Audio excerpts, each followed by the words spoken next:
Listo. Mis hermanos, paz del Señor, Dios les bendiga. Amén.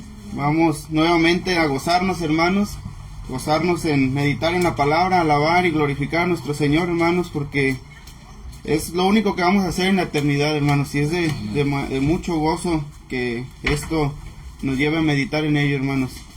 Mis hermanos, vamos a alabar a nuestro Señor y vamos a entonar dos cantos, hermanos, y puestos de pie, hermanos, para honrar a nuestro Señor, hermanos. Vamos a entonar el canto número 12, Me dice el Salvador.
siguiente canto, hermanos, el número 26, Sublime Gracia.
Gloria al Señor.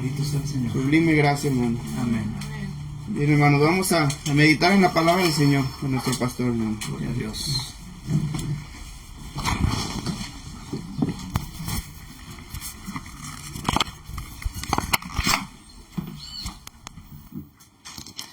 Vamos a orar, amada familia.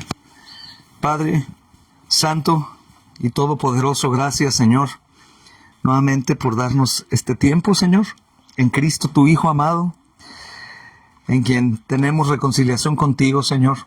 por quien, Señor amado, tenemos la victoria, Señor, sobre el pecado y sobre el yugo de Satanás y sobre la muerte, Señor. Gracias, Señor, por la comunión que tenemos los unos con los otros, por el precioso sacrificio de tu Hijo amado, nuestro Salvador. Gracias, Señor, nuevamente por este tiempo de comunión que nos has concedido, Señor. El tiempo de meditación en tu palabra, que ha sobreabundado en gracia para nosotros, Señor. Y ha sido un bálsamo, Señor, a nuestros oídos. Gracias por darnos, Señor, el privilegio de abrir la santa palabra y en perfecta paz poder abrirla, Señor, sin tener, Señor, complicaciones. Todos aquí, Señor amado, hemos sido expuestos a ella y esto es una señal gloriosa de tu benevolencia y tu amor. Pues sabemos que otros, amado Señor, aunque quisieran, no pueden, Señor. Otros, amado Señor, han muerto sin escucharla. Pero a nosotros, amado Señor, se nos ha concedido una y otra vez meditar en ella, Señor.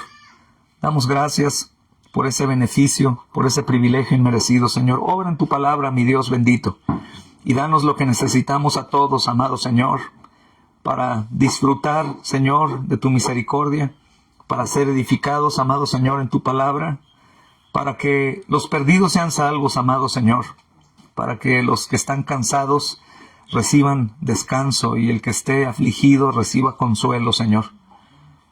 Y Dios, exaltamos tu nombre, santísimo y glorioso Dios Trino, y pedimos ayuda, Señor, para cada necesidad que las almas que están aquí hoy tengan, Señor. Gracias por todo el amor, Señor. Gracias por toda la benevolencia, la paciencia. Gracias por tu gracia, Señor. A tus pies, amado Señor, queremos hoy presentarnos con gozo. Trata con nosotros, Señor, aún con el corazón más duro, Señor. Te lo pedimos en Cristo Jesús. Amén y amén. Tomen asiento, amada familia. Esperemos en Cristo Jesús. Al ratito recibir la visita de los que nos faltan. Paco y Betel, mi hermano Frank. Y seguir estudiando. Si podemos, estamos platicando con Pastor Robert.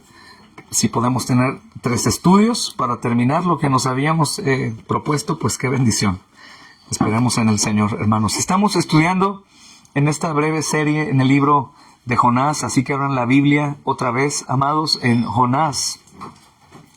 Y estamos en el versículo 17 del capítulo 1. No avanzamos más de ahí, hermanos, aunque he estado usando algunas otras porciones de la Escritura. No hemos avanzado de ahí. No hay problema realmente, porque el libro de Jonás, hermanos, puede tener un título. Hermanos, creo que el título es muy, hermanos, oportuno. Lo que hemos llamado a esta serie que tenemos aquí, Misericordia y compasión del Señor en la salvación. Ese es como el tema de todo el libro. Y creo que dentro de eso, hermanos, si hablamos de misericordia, pues hablamos de la miseria del hombre, la condición del hombre, de la necedad del hombre, de la rebeldía del hombre, porque la misericordia es para los miserables. Si hablamos de compasión, hermanos, hablamos de la condición del hombre, de menester, de pobreza, de necesidad, y Dios compasivo. Y si hablamos de salvación, hermanos, en todos los sentidos, sobre todo la salvación, evidentemente, de Jonás como pueblo de Dios, como profeta de Dios, pero también la salvación de los demás que Él quiere salvar, a un pueblo, acuérdense, muy pecador, los ninivitas, sanguinarios, despreciados, despreciables y malvados.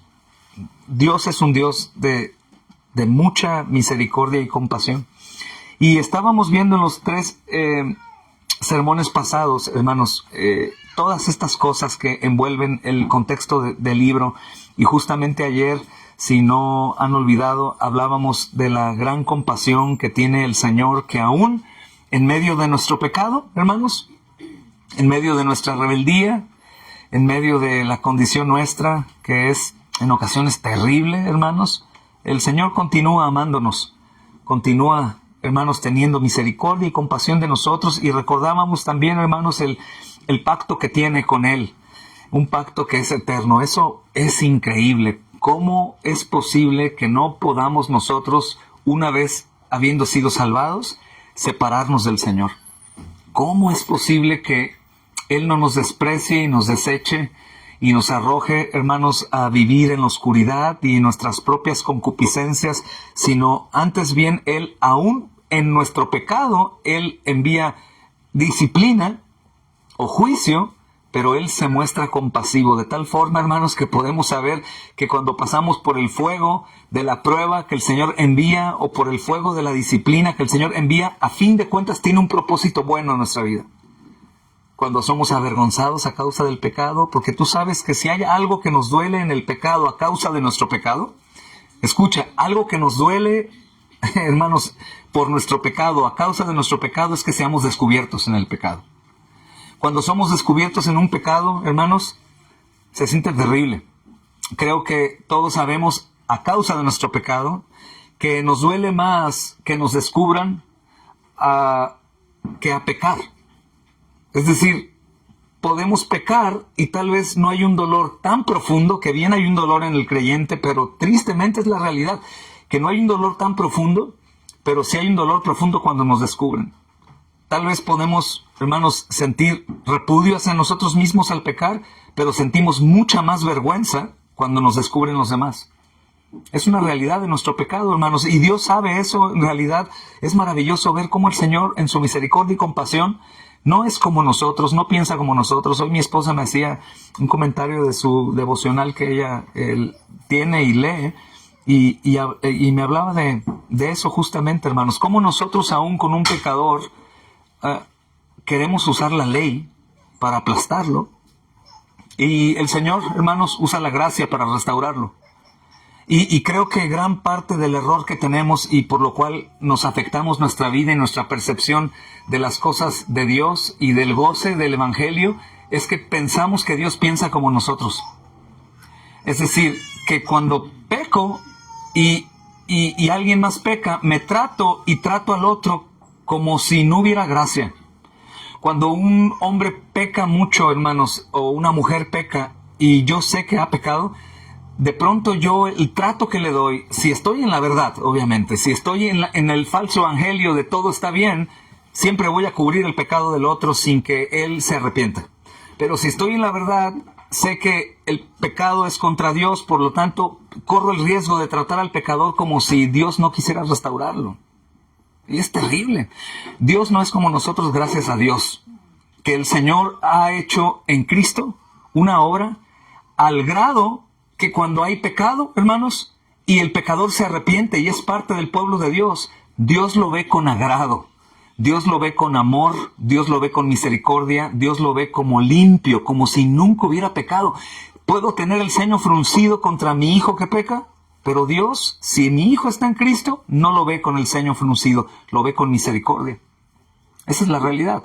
Claro, sé que por estas declaraciones podemos ser atacados o puedo ser atacado. No estoy diciendo, hermanos, que Dios siempre va a actuar, hermanos, en el pecador como si no hubiera pecado. No, vemos en la vida de Jonás que él actuó en base a su pecado y lo castiga en base a su pecado. Y aún Dios, si se dan cuenta ustedes en todo lo que hemos visto, Dios produce en Jonás el arrepentimiento. Probablemente si no hay una tempestad en el mar, hermanos, si la barca no se va a romper a la mitad, si no es arrojado al mar, si no envía el rescate con este gran pez, conociéndonos, podríamos decir tal vez Jonás no se arrepiente. Pero Dios produce, hermanos, el arrepentimiento por medio de la aflicción. Pero como dice el profeta Jeremías, y ayer lo mencionaba, si antes bien aflige, se compadece conforme a la multitud de sus misericordias. O como dice, hermanos, el Nuevo Testamento, donde abundó el pecado, sobreabundó la gracia. Esa es la realidad del Evangelio, hermanos. Pienso que todos corremos el riesgo, una vez que llegamos a la verdad de las doctrinas bíblicas, corremos el riesgo de inclinarnos un poco más al juicio y a la condenación y todo esto. Creo que es algo normal, es parte del proceso del descubrir por gracia de Dios las verdades del Señor en su justicia y la ira y todo esto. Pero no podemos inclinar nuestra balanza más a esa área solamente, hermanos, como si Dios fuera como una montaña que en la parte inferior está la gracia, el amor, la paciencia, en la parte superior con mayor fuerza, hermanos, y mayor carga sobre nosotros está la ira, la condenación, el castigo. No, Dios es, hermanos, el mismo, tanto amor como justo, como ira, como misericordia, es lo mismo. Y nos cuesta trabajo porque justamente nosotros, como decía, hermanos, solemos ser más juiciosos en un sentido pecaminoso que amorosos y perdonadores. Por ejemplo, papás, sabemos que nosotros castigamos a nuestros hijos peor de lo que Dios nos castiga a nosotros como hijos. Imaginen nada más, hermanos, y me lo digo a mí también, que Dios nos sometiera a disciplina como nosotros sometemos a nuestros hijos. La realidad que Dios, hermanos, por medio de Cristo obra de una manera diferente a como nosotros creemos, sin dejar de ser justo, sino que Él, hermanos, aún enviando disciplina muy severa, como la disciplina de Jonás. Yo no sé, hermanos, si se pueden imaginar lo que es estar en una embarcación, en una tempestad, y no solo tempestad, sino tan fuerte que la nave puede partirse a la mitad. Estar entre incrédulos que empiezan a ministrarme como si fueran creyentes. Y después ser arrojado al mar, porque la suerte cayó sobre mí. Ser arrojado al mar y estar ahí para ahogarme. ¿Qué pensaríamos, hermanos? ¿Eso salió del control de Dios? ¿O me abandonó, me desechó? Probablemente pensaríamos eso, hermanos.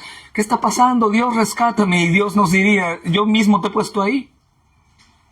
¿Me abandonaste? Hermanos, no va a abandonarme. Para eso, hermanos, Cristo vivió el abandono del Padre, o sintió, mejor dicho, el abandono del Padre, para que yo no sienta el abandono si soy, hermanos, sabio, y recuerdo que Él es fiel para no abandonarme nunca. Pero somos pecadores, hermanos, así que quisiera que recordáramos la Escritura a partir del versículo 13 al 17, que es el versículo final. Jonás, capítulo 1, versículo 13, y dice: y aquellos hombres trabajaron para hacer volver la nave a la tierra, mas no pudieron, porque el mar se iba embraveciendo más y más contra ellos. Entonces clamaron a Jehová y dijeron: te rogamos ahora, Jehová, que no perezcamos nosotros por la vida de este hombre, ni pongas sobre nosotros la sangre inocente, porque tú, Jehová, has hecho como has querido. Y tomaron a Jonás y lo echaron al mar. Y el mar se aquietó de su furor. Y temieron aquellos hombres a Jehová con gran temor, y ofrecieron sacrificio a Jehová e hicieron votos. Pero Jehová tenía preparado un gran pez para que tragase a Jonás, y estuvo Jonás en el vientre del pez 3 días y 3 noches. Entonces, hermanos, inmediatamente de lo que escuchábamos ayer, sobre todo de la perspectiva de los hombres incrédulos, que si se dieron cuenta, hermanos, pudimos notar que ellos obviamente tienen temor de Dios, y daba el ejemplo de cómo las personas incrédulas tienen temor de Dios cuando están en aflicción. Ellos usan diminutivos, tú sabes, Diosito es bueno y Diosito me cuida y Él siempre me ha bendecido. Pero cuando están en una angustia, ellos son creyentes. Obviamente su fe es meramente humana, no es la fe que viene de Dios. Pero ellos rara vez te van a decir, no creo en Dios. Ellos, hermanos, aun cuando declaran cosas en contra de Dios por la situación en la que se encuentran, como estos hombres que saben que es Dios quien los ha puesto ahí, ellos, hermanos, aunque se quejan de Dios, y es muy malo, habla de la condición de su corazón, piensen en esto: no son incrédulos, se están quejando de Dios porque saben que Dios los ha puesto ahí. De una u otra forma hacen declaraciones de su fe, creen en Dios y saben que Dios los ha puesto ahí, por eso se enojan contra Dios. Y los otros incrédulos sin Cristo, hermanos, también creen en su fe, no en la fe de Cristo, porque ellos ruegan a Dios cuando ellos están en aprietos. Entonces todos los hombres, en su mayoría, hermanos, saben en realidad y declaran la existencia de Dios.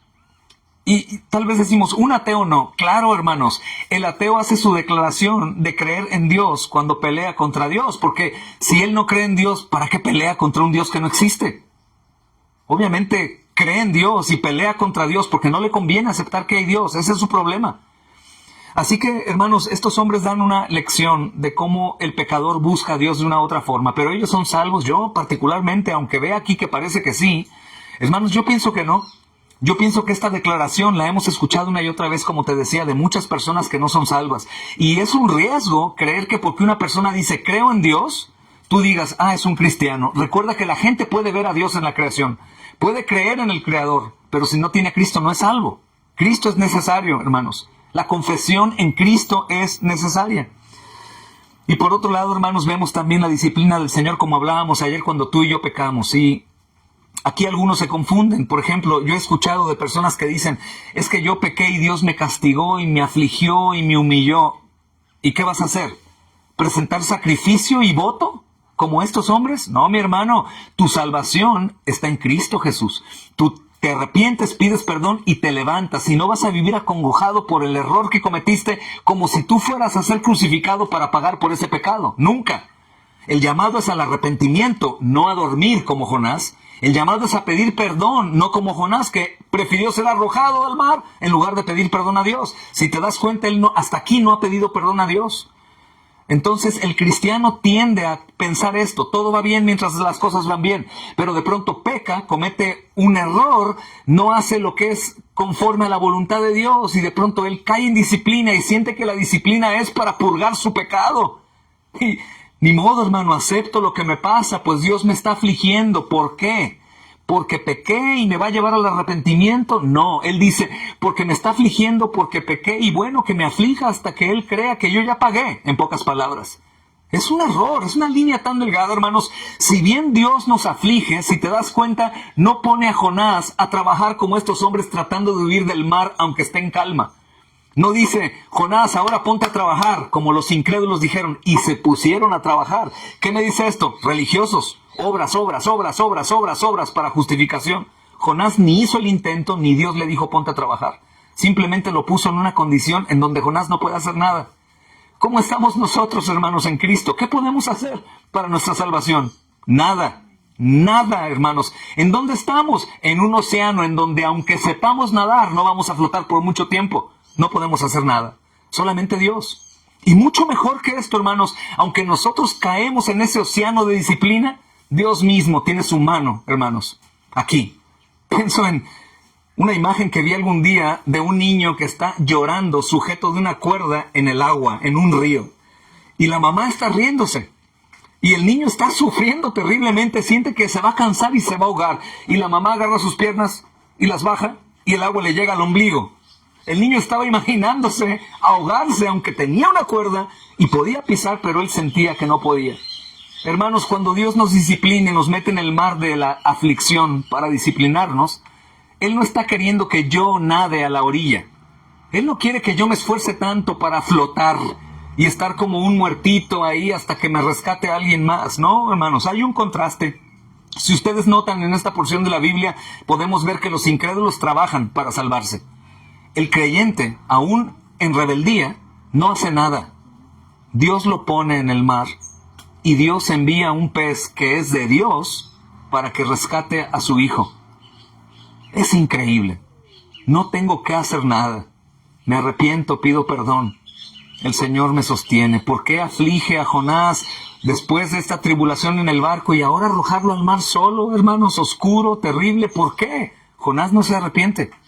Y es promesa del Señor, hermanos, perfeccionar su obra, y el arrepentimiento es necesario y nos va a hacer arrepentirnos.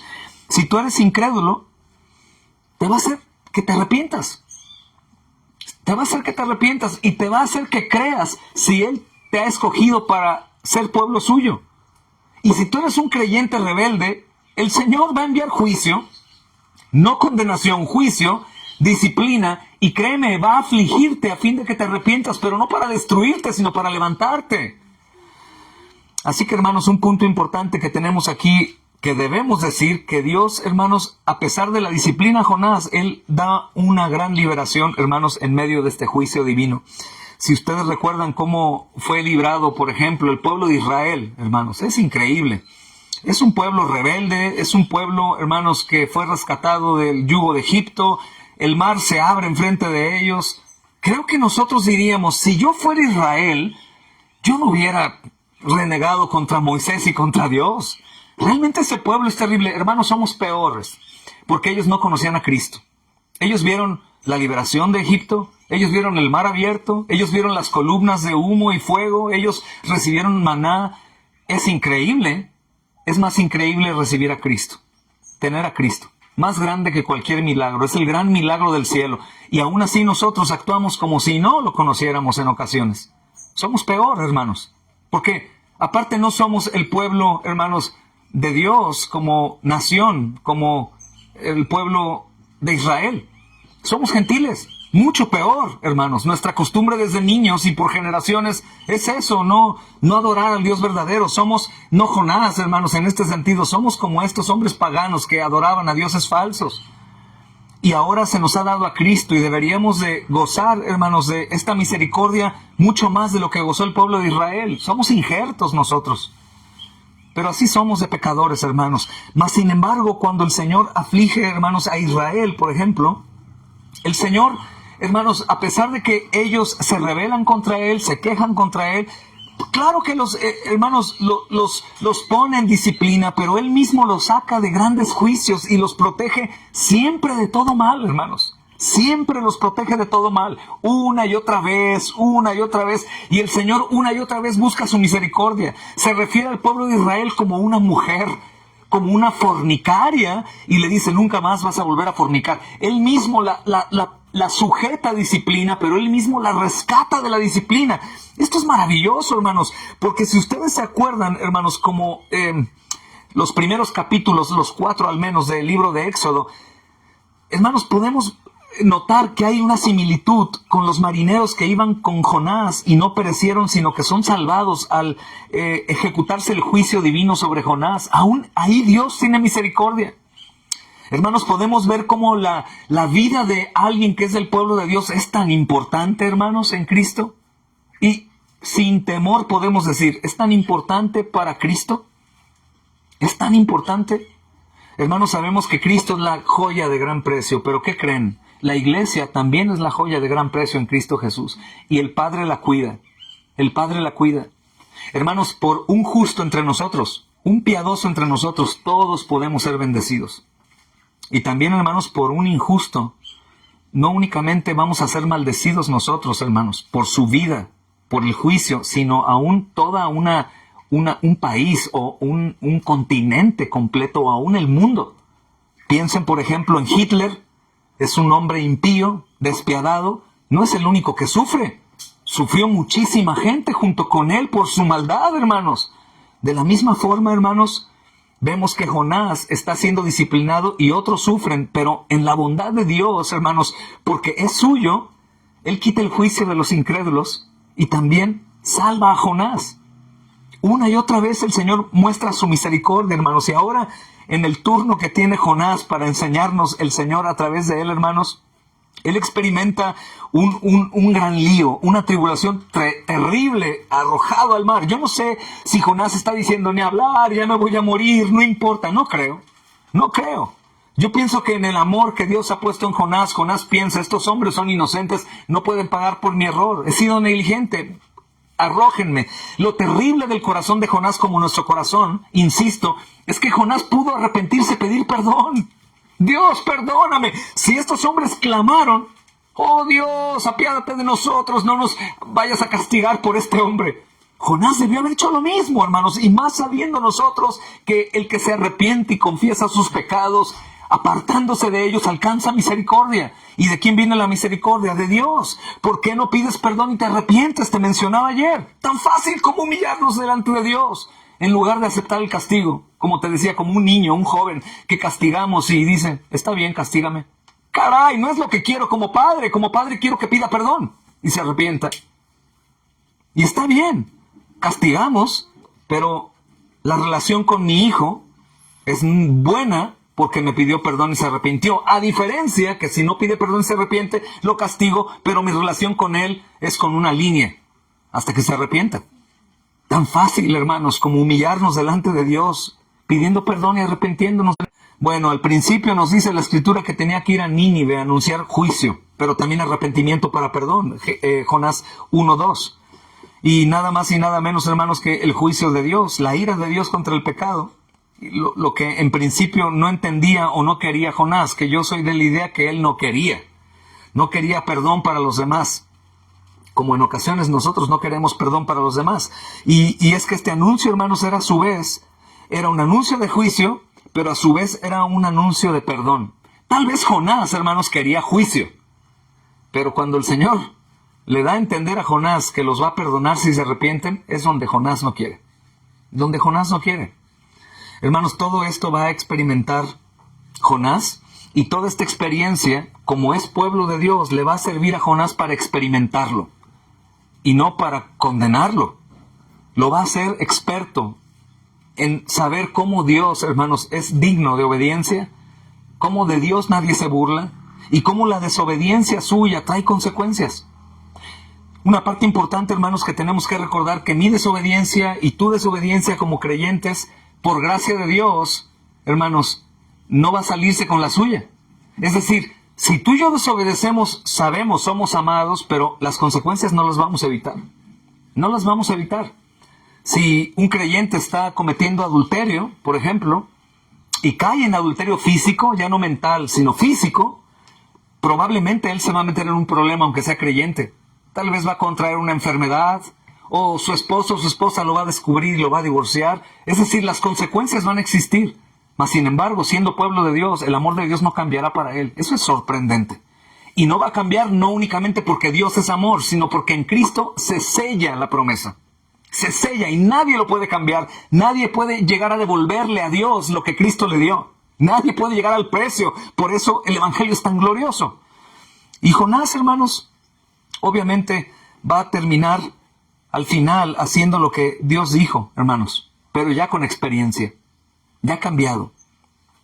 Tal vez si no somos sabios, hermanos, si no pedimos sabiduría, insistía el primer estudio, que diríamos, bueno, Jonás lo hizo, yo también puedo hacerlo, ¿no? No, eres un necio. Yo te diría, eres un necio y quieres aprovecharte del testimonio de Jonás para excusarte que eres igual de débil que él. Pero hermanos, la misma Escritura dice que esto fue escrito para nuestro bien. ¿Y qué bien me puede dejar?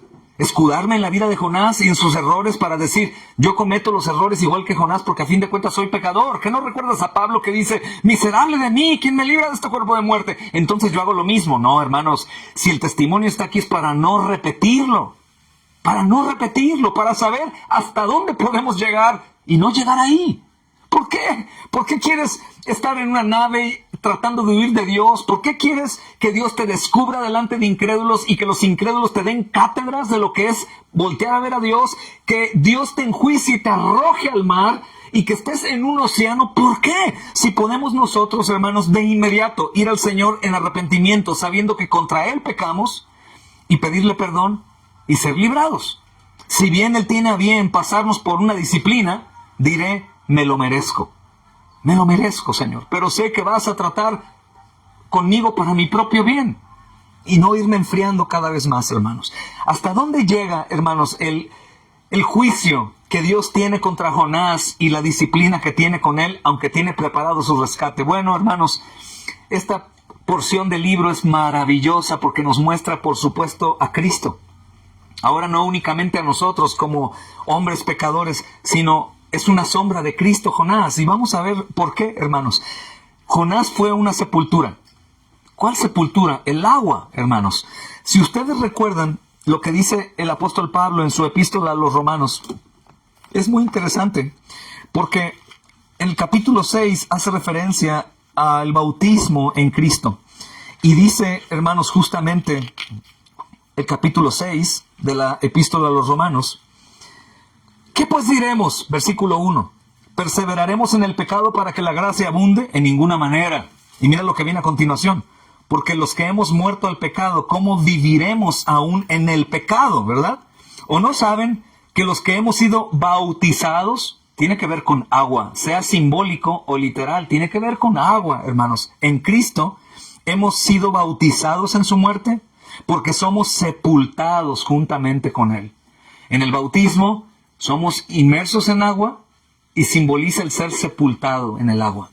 Hermanos, Jonás justamente fue a la sepultura, literalmente listo para morir, hermanos. ¿Quién puede vivir en un océano solo, hermanos, sin que lo rescaten, aunque seas experimentado? Pedro en la tempestad tenía temor, y eso que era un pescador experimentado. Yo no he visto un pescador temblando en una tempestad en un lago, tal vez en un mar. Pero donde Pedro, hermanos, está justamente aterrorizado, se le llamaba mar, pero realmente era un gran lago. Muy, muy violento, pero era un lago. Y Pedro tiene miedo. Hermanos, la tribulación que Jonás enfrenta es terrible, pero ahora ya no hay un mar tempestuoso. Solamente es el mar. Y él sabe, hermanos, que va a morir ahí. Si ustedes van rápido, hermanos, a Jonás capítulo 2, versículo 2, él menciona algo ahí, desde el Seol.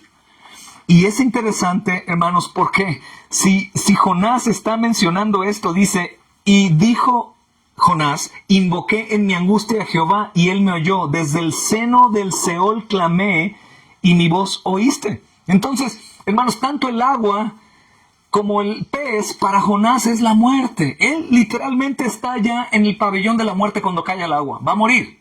Y ahora imagínate ser tragado por un gran pez. Estoy muerto.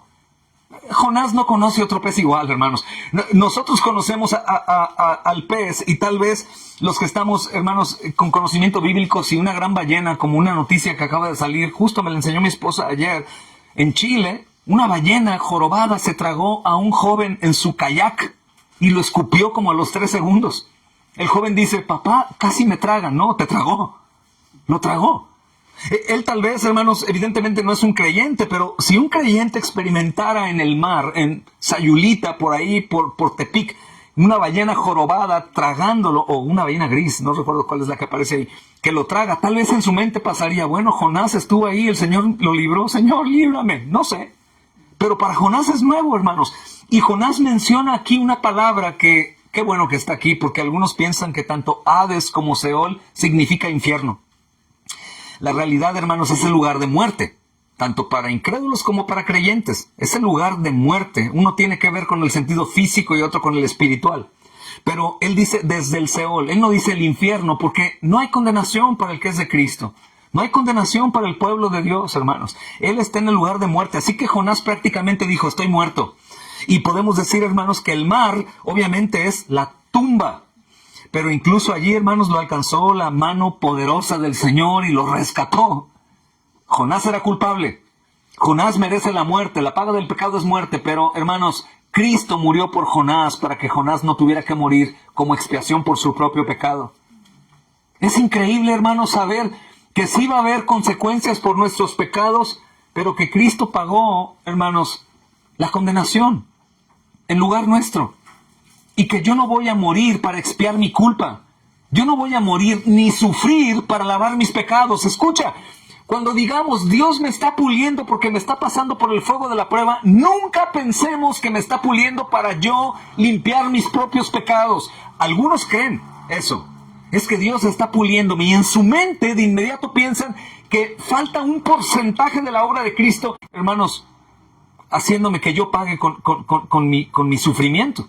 Él está, hermanos, trabajando en mis pecados y mi amor por el pecado. Está trabajando en mi corazón, en mi mente, pero no de forma expiatoria, sino santificadora. Es decir, ya soy escogido y me está santificando. No es para Él escogerme o para yo terminar de pagar la deuda que tengo con Dios. Cristo pagó toda la deuda. Toda. No queda nada que yo tenga que hacer, hermanos, para pagar mi deuda. Así que es por eso, hermanos, que Dios está alcanzando con su diestra poderosa a Jonás para salvarlo y preservarlo, es decir, salvarlo y cuidarlo. Hermanos, como el Salmo 139, 8, es digno de ser memorizado o subrayado en tu Biblia. 139, 8. Creo que, hermanos, Jonás es un experto en esto. Dice, si subiera a los cielos, allí estás tú. Y si en el Seol, lugar de muerte, hiciera mi estrado, he aquí, allí tú estás. Imaginen, hermanos, poder decir amén a este salmo en nuestra propia expresión en malas experiencias. Qué bendición decir, Señor, tú estás conmigo en todo momento. Señor, estoy en este mar por culpa mía, pero tú estás conmigo. Señor, estoy en este pez que tú creaste y por supuesto el pez, teniendo instinto y no siendo inteligente, fue enviado por ti para tragarme, pero tú estás conmigo. Tú estás conmigo. Así que, hermanos, este gran pez traga a Jonás, pero si te das cuenta de algo maravilloso, no lo destruyó. Y yo no tengo que tratar de pensar cómo es que el pez no lo destruyó, porque yo he escuchado muchos y tal vez los niños son los más dudosos en ese sentido, pero por la inquietud o por descubrir. ¿Cómo habrá sido el pez? ¿Chimuelo? O tal vez no tenía ácido en su estómago para no deshacer la comida. O tal vez el pez era un pez que no era carnívoro. Cualquier cosa para tratar de explicar, hermanos, con una ciencia secular, ¿cómo es que el pez no lo dañó? Sencillo. Podemos nosotros tener, hermanos, mucha paz en decir esta declaración. El pez no le hizo daño a Jonás porque el creador del pez es Dios, no quería que le hiciera daño a Jonás. Punto. Punto, hermanos. No tengo que tratar de entender lo que no debo yo buscar entender. Simplemente el pez, ¿de quién es? De Dios. ¿Quién me envió a tragar a Jonás? Dios. Y si Dios va a cuidar a Jonás, ¿por qué el pez no le hace daño? Porque Dios no quiere que el pez le haga daño y punto, hermanos. Eso debo de pensar. Siempre, en toda condición, sea una prueba en santificación por algo positivo, hermanos, que yo hice. Por ejemplo, servir en algún lugar de peligro y que Dios permita que me hagan daño, es algo positivo. O sea que pequé y Dios me pasa por una prueba, por algo negativo que hice, sea lo que sea, Dios va a cuidarme y va a preservarme. Obviamente lo negativo tiene consecuencias negativas y a veces muy trágicas y dolorosas, y lo positivo puede hacer como el apóstol Pablo: en mis muchas aflicciones sobreabundó mi gozo. Es diferente, hermanos. Es diferente. Así que, hermanos, el mandato de Dios, hermanos, para que esto sucediera fue esto. El pez no va a hacerle daño. Y el juicio de Dios viene, hermanos, sin duda. Y Jonás, hermanos, por supuesto que desde nuestra propia perspectiva es que no sea salvo, pecó contra Dios. Espero que este juicio no lo levantemos contra nosotros mismos algún día. Estaremos locos, ¿no, hermanos? Yo merezco el juicio, voy a ser mi propio Cristo. Pero también estaría muy bueno que cambiáramos nuestras... El joven rico, del hijo pródigo, perdóname, estamos en problemas. El amor del Padre no está en nosotros.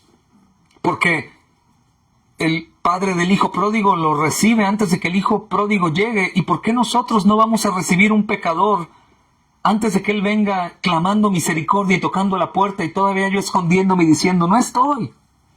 ¿Por qué? ¿Por qué no pensar, hermanos, como Cristo, que es Dios perdonador? Creo que sin duda, incluido yo, tenemos que corregir ese pensamiento, hermanos, sin ir a lo injusto. No estoy hablando de perdonar a todo el mundo, hermanos, sin que ellos sean tratados. Creer que Dios, hermanos, los va a perdonar en este sentido de ya no disciplina, aunque no tengan arrepentimiento. No, tienen que arrepentirse porque pecan contra Dios. Pero mi deseo justamente es que se arrepientan y sean restaurados, y no que pasen más tiempo en el fuego hasta que su dolor sea tan profundo que ellos paguen por lo que hicieron. Ese no es el pensamiento cristiano, hermanos. Tenemos que corregir y buscar en amor la restauración del pecador, sin duda. Hermanos, Jonás merece la muerte porque la paga del pecado es muerte, pero Cristo es separado de Dios para siempre. Pero Cristo dijo, Padre, ¿por qué me has desamparado? Para que Jonás no fuera desamparado. Jonás debió haber llevado toda la sentencia por la ofensa que hizo al Dios vivo, el cual es su Señor, y lo llamó y lo puso como profeta. Es verdadero y triplemente santo, pero Cristo justamente, mis amados hermanos, experimentó el quebranto y el desprecio de Dios, y toda la mano poderosa de Dios cayó sobre él. Para Cristo, mis amados hermanos, se echaron suertes también. Para Cristo, hermanos, en la cruz del Calvario estaba esa nave que estaba a punto de quebrarse. Su cuerpo fue quebrantado. Y para Cristo, hermanos, hubo un pez que sí lo masticó. Molido fue por nuestros pecados, para que Jonás pudiera ser rescatado. Todo lo que le pasa a Jonás, escuchen bien esto, hablando de un pacto eterno. Para Jonás, hermanos, es increíble porque él no sabe, pero todo lo que le pasó, y dice, ¿no? La religión dice, la religión pagana dice, pecaste, sí, ve de rodillas, da limosna, reza Aves Marías, reza Padres Nuestros, ve a los rosarios, haz esto y aquello, y ahora sí ven. Es decir, debes de expiar tu culpa. Eso es lo que dicen los religiosos. El Señor Jesús dice, vengan a mí los cargados y trabajados. El alma afligida que clama a mí, yo me voy a compadecer de ella. En mi angustia voy a clamar y el Señor va a responderme. Hermanos, el Señor es bueno con nosotros, sobre todo entendiendo que no solamente es bueno porque es bueno, hermanos amados, en el sentido que yo entiendo. Él da bondad porque Cristo no recibió en la cruz del Calvario la bondad para que yo la reciba. Siempre Cristo aparece en todo, pero apareció absolutamente para hacer las paces con Dios. Escuchen, absolutamente. Hermanos, absolutamente. Yo no puedo hacer nada más, ni debo hacer nada más, porque es una declaración de incredulidad del pacto eterno. de la obra de Cristo que dijo, consumado, se acabó, el fuego se extinguió, hermanos, para nosotros. Consumado es, no hay nada más que hacer, Cristo lo ha hecho. Y también, hermanos, podemos reconocer, y creo que esto no está en duda, que somos, hermanos, igual o peor que Jonás. No somos más justos que Jonás, hermanos. Y si Dios quisiera, hermanos, mandarnos al infierno ahora mismo, no podríamos decir que su juicio es injusto y que no lo merecemos. Si estamos en Cristo, debemos de decir, si tú me envías al infierno, Señor, no es injusto, es justo, es justo. Pero eso solamente es en mi presuposición del si pudieras hacerlo, la realidad que no va a hacerlo. Porque justamente Cristo vivió el infierno en la cruz del Calvario para yo ser librado del infierno. Es la realidad. Esto me da tanto aliento, hermano. Me da tanto aliento, mi hermana. Y también deseo en el Señor que te dé aliento a ti, porque somos terribles para confiar y confirmarnos a nosotros mismos la obra de Cristo en nosotros. Sí, claro que tenemos que ser muy insistentes en el incrédulo de que crea en Cristo, pero no únicamente creer y ser salvo de la condenación eterna, pero arréglalas como puedas a lo largo de tu vida. No, hermanos, todo el tiempo Cristo está, hermanos, haciendo su obra. Por lo tanto, Cristo todo el tiempo tiene que ser recordado por mí, porque una vez que fui salvo, comienzo a vivir diferentes pruebas. Soy más tentado, más aborrecido por Satanás y debo predicarme el evangelio. En Cristo hay salvación, no únicamente al principio, sino salvación en todos los acontecimientos de mi vida. Todo el tiempo, Cristo tiene que ser, hermanos, recordado por nosotros. Así que, hermanos, en medio del juicio, pues podemos ver en este libro maravilloso que Jonás experimentó la disciplina, pero hay algo que brilla increíble, porque si decimos que él merece todo esto que he dicho antes, hermanos, podemos ver que brilla la misericordia de Dios. Jonás no es consumido. Jonás no muere en la nave, Jonás no muere ahogado y Jonás no muere en el pez. Jonás no muere en el pez. El profeta Jeremías, hermanos, sabemos que es un tipo de Jonás también. Ha sufrido bastante, mas no encontramos en el profeta Jeremías un antihéroe, como en Jonás. En el profeta Jeremías encontramos a un profeta, hermanos, de esos que nosotros conocemos y presumimos. Es diferente, mas sin embargo, aún ahí, Dios está probándolo de maneras impresionantes y a pesar de las pruebas, Él tiene una perfecta teología. Y creo que tiene también, hermanos, una perfecta cristología. Porque Él, aunque no conoce a Cristo como nosotros, Él sabe de un Señor que es un intercesor. Y Él, hermanos, justamente dice en el versículo 22 de Lamentaciones 3, hermanos, si ustedes van a Lamentaciones, es maravilloso Lamentaciones. Lamentaciones 3, versículo 22. Y ve el título, Lamentaciones.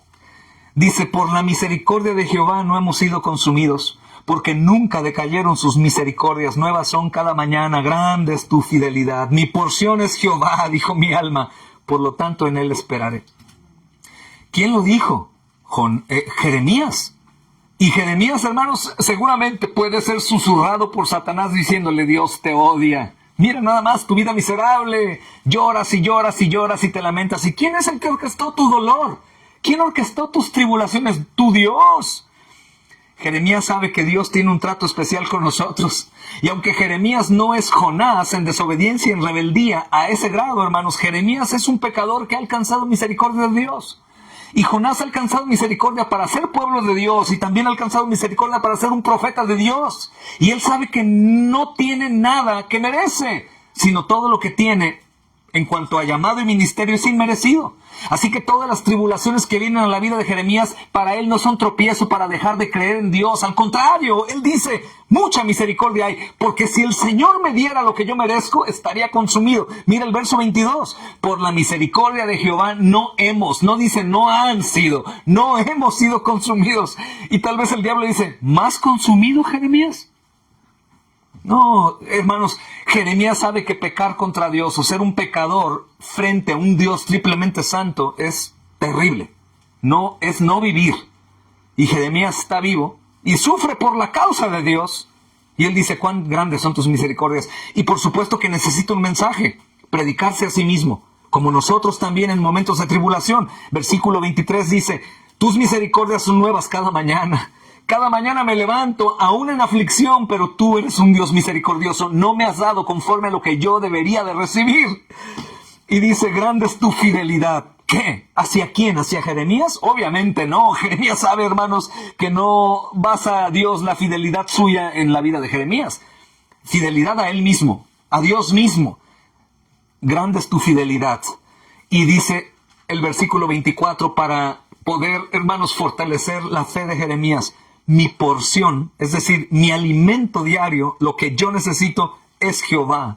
Y mira lo que dice ahí después del coma, en el versículo 24. Dijo mi alma.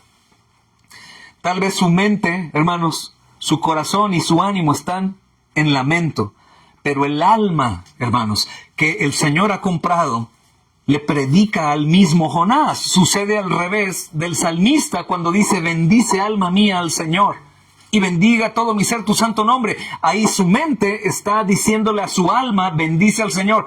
Y aquí en la aflicción de Jeremías, hermanos, le dice el alma a Jeremías. Es al revés. De cualquiera de las formas, uno le predica al otro. ¿Y qué le predica, hermanos? Mi porción es Jehová. Dijo mi alma, por tanto, en él esperaré. Gloria a Dios.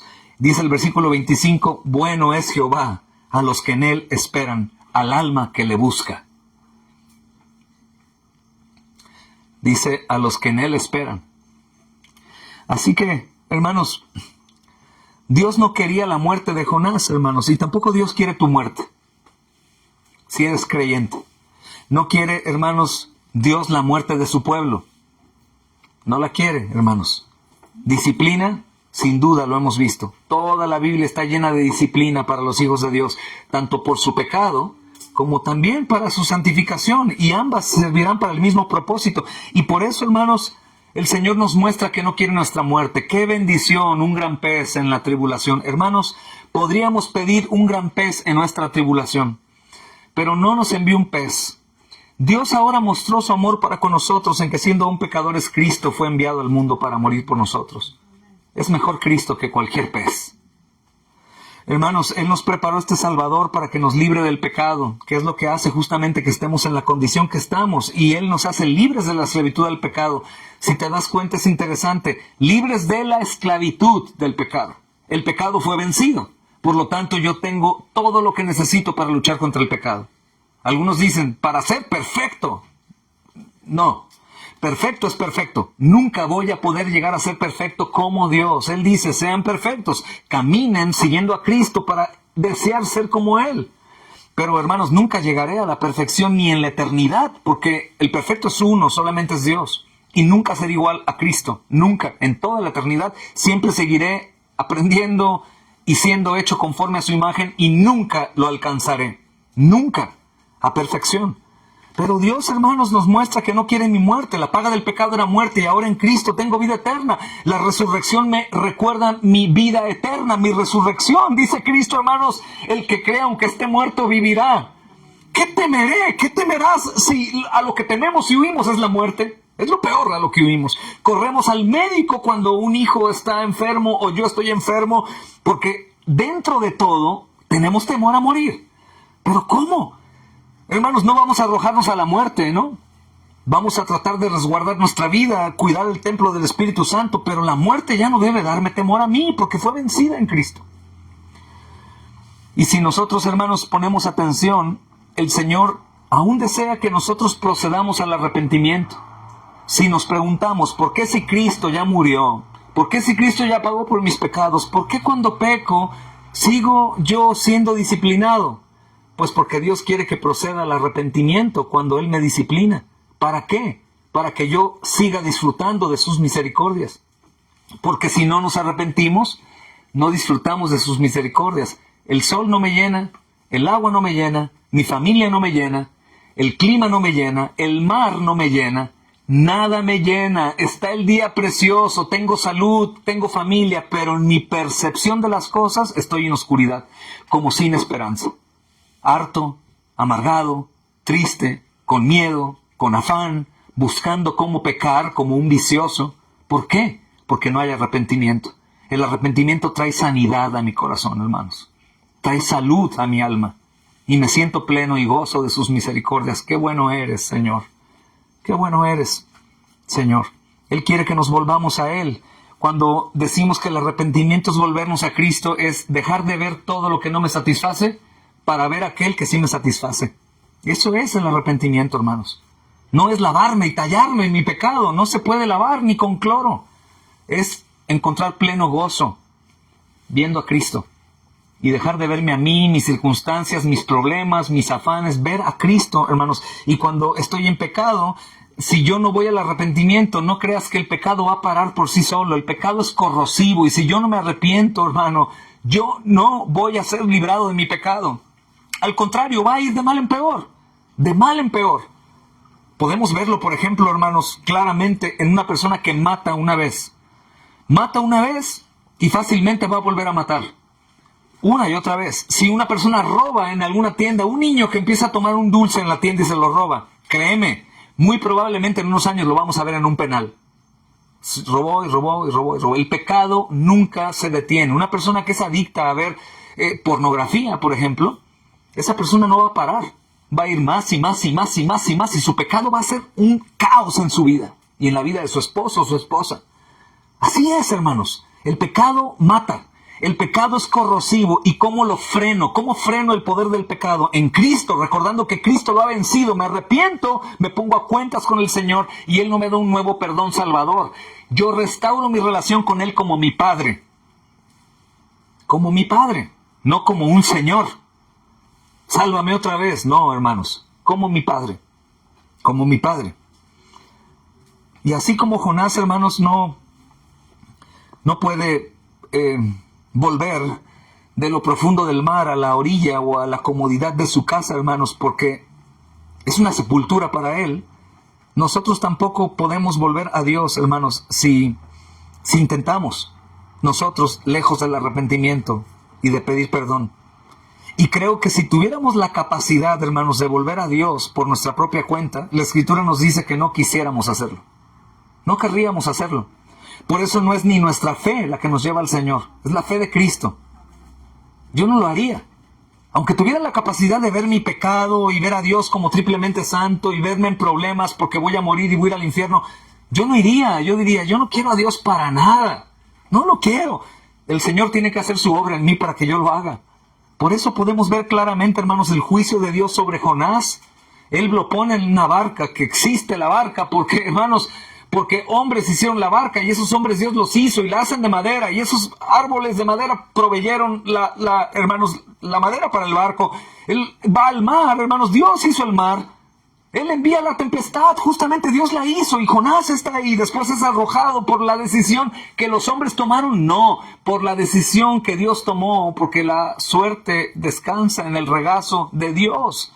Dios hizo todo para que Jonás cayera y después de que cae Dios tiene un pez que es suyo y pone el pez para poner a Jonás a salvo. Así que, hermanos, Dios prepara absolutamente todo. Y pienso en Cristo para terminar este mensaje, hermanos. Cristo va a la tumba, resultado justamente del juicio divino de Dios. ¿Y para qué va a la tumba Cristo, hermanos? Como Jonás, un tipo de Cristo, pues para librarnos de la muerte, para darnos victoria sobre la muerte, para asegurar nuestra vida eterna con Él, hermanos. Él muere y Él vence justamente la muerte con poder. Hay textos maravillosos, hermanos. Si ustedes van al libro de los Hechos, acompáñenme ahí para terminar con la palabra. El libro de los Hechos, hermanos, en el capítulo 2, versículo 24. Versículo desde el 23, por favor. Dice, a este entregado por el determinado consejo y anticipado conocimiento de Dios. Trata de hacer un hilo conductor con Jonás. A este entregado por el determinado consejo y anticipado conocimiento de Dios. Jonás, hermanos, como un tipo de Cristo, pero lo contrario, en cuanto a su obediencia y su adoración y su reverencia, es justamente, hermanos, todo lo que le pasa determinado por el consejo y anticipado conocimiento de Dios. Él dice, prendiste y mataste. Jonás, hermanos, recibió juicio, pero no murió por manos de inicuos. Los inicuos aún tuvieron misericordia de él y no querían lanzarlo, querían trabajar justamente para que Jonás no fuera ahogado. Cristo no. fue matado por manos de inicuos y fue crucificado. La nave de Cristo sí se partió por la mitad. Al cual Dios levantó, sueltos los dolores de la muerte. Cristo fue sepultado, hermanos, porque fue devorado justamente por la muerte. Y dice, por cuanto era imposible que fuese retenido por ella, justamente fue levantado, hermanos. Fue puesto en lugar nuevamente de vida. Él es la vida. En 1 Corintios, hermanos, capítulo 15, versículos 54 al 57. Dice, y cuando esto corruptible se haya vestido de incorrupción, y esto mortal se haya vestido de inmortalidad, entonces se cumplirá la palabra que está escrita, sórbida es la muerte en victoria. ¿Por qué? Porque la muerte, hermanos, fue sobre Cristo, para que nosotros pudiéramos disfrutar de esto. Sórbida es la muerte en victoria. Y mira el versículo 55 que señala a Cristo. ¿Dónde está, oh muerte, tu aguijón? Podríamos decir, Cristo murió. ¿Dónde está tu aguijón? ¿Dónde, sepulcro, tu victoria? Cristo es el que fue al sepulcro muerto, ya que el aguijón de la muerte es el pecado. Cristo venció el pecado en su cuerpo, y el poder del pecado es la ley. Cristo, el cumplimiento de la ley. Y dice el versículo 27, mas gracias sean dadas a Dios que nos da la victoria por medio de nuestro Señor Jesucristo. En Hebreos capítulo 2, hermanos, versículo 14. Así que, por cuanto los hijos participaron de la carne y sangre, Él también participó de lo mismo para destruir por medio de la muerte el que tenía el imperio de la muerte, esto es, al diablo. Destruirlo. Destruir la muerte y destruir al diablo. Así que, hermanos, creo que cuando nosotros vemos la Escritura siempre buscando a Cristo, que es lo que necesitamos hacer siempre que estudiemos la Escritura, podemos notar, hermanos, que tanto Jonás, hermanos, como Cristo van a un lugar extraño, a un lugar nuevo. ¿Durante cuántos días Jonás en el vientre del pez? 3. ¿Y Cristo? 3. Dice la Escritura, y estuvo Jonás en el vientre del pez 3 días y 3 noches. Dice la Escritura, así quiso Dios que Jonás experimentase este juicio para convertirse por la gracia y por el previo consejo de Dios en una gran señal que apuntara a la gran liberación que traería a todo su pueblo en Cristo Jesús, comenta Juan Calvino. Tal como el mismo Señor Jesús lo dijo en Mateo 12:40. Justamente, hermanos, el Señor Jesucristo está 3 días ahí y es resucitado con poder. Jonás está 3 días ahí y es escupido por el lugar en donde estaba prácticamente muerto. Muerto. Jonás, hermanos, no tiene ni idea que su vida hablaría de Cristo, que su misma sepultura iba a señalar a aquel que nos libra de la muerte. Y ese indigno pecador como yo fue tomado por Dios como su portavoz, como uno que tenía que anunciar la voluntad de Dios. Ese hombre, hermanos, que ahora está sin esperanza y desahuciado, fue el instrumento de Dios para anunciar un mensaje de esperanza en medio del juicio divino. Es un maestro para nosotros, un muy mal ejemplo, pero es un maestro para nosotros. Y así como Jonás, hermanos, estuvo en su tumba, en el vientre de ese pez, en lo profundo del mar durante 3 días y 3 noches, por nosotros, el perfecto, Cristo, fue a la tumba durante el mismo tiempo y Cristo sí experimentó la muerte, no como Jonás. Cristo no la merecía, Jonás la merecía. Pero Cristo pagaría por Jonás como pagó por nosotros. Cristo experimentó la muerte por ti y por mí y por todo su pueblo. Y lo que Él hace es dar gran liberación de la esclavitud del pecado y de la muerte eterna. Gracias, hermanos, a la muerte de Cristo, hoy podemos anunciar este mensaje del Evangelio. Gracias a Cristo, mis amados hermanos, nosotros vencemos el pecado cuando así lo enfrentamos con Cristo, hermanos, con una actitud de fe, de que en Cristo puedo vencer el pecado. Y aún, hermanos, gracias a Cristo, cuando peco, puedo arrepentirme pidiendo perdón, creyendo al Evangelio y recibir la gracia de Dios, ser librado de la condenación por medio de Él, quien justamente murió, hermanos, por nosotros, para así preservarnos milagrosamente. Hermanos, Cristo es lo que necesitamos. Bendito sea el Señor, hermanos. Vamos a orar.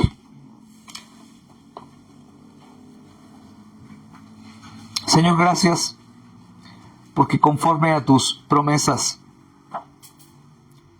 tenemos, Señor, esperanza de vida eterna.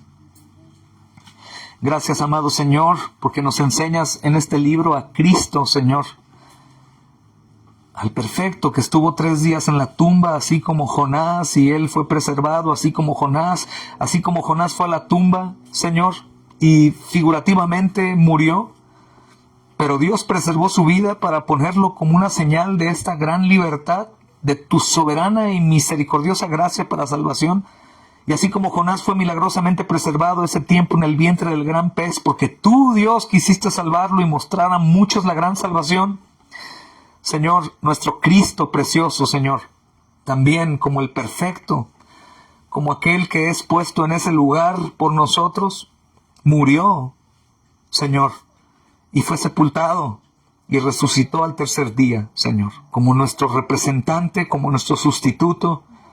Te damos gracias, amado Señor, porque, Señor, si es asombroso pensar en la historia de Jonás y algunos han creído que es una alegoría, pues, Señor, evidentemente sería más asombroso saber que tú enviaste a tu Hijo a morir por nosotros, que Él no fue devorado por un gran pez, sino Él fue devorado por el poder de tu ira en la cruz del Calvario.